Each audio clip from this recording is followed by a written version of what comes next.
Committee on Peace and Order sa barangay. Ang Committee on Peace and Order ang isa sa pinakamahalagang komite sa barangay na nakatuon sa pagpapanatili ng katahimikan, kaayusan at kaligtasan ng komunidad.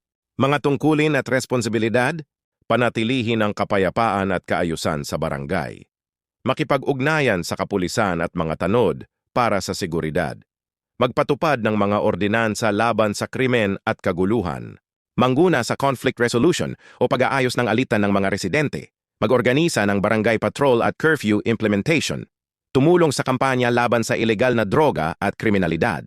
Magplano ng para sa kaligtasan ng mamamayan. Siguruhin ang maayos na pagpapatupad ng batas sa komunidad. Tandaan, ang ligtas na barangay ay nagsisimula sa sama-samang pagkilos ng bawat isa. Makipagtulungan, makialam, makiisa, para sa isang payapa at maunlad na komunidad.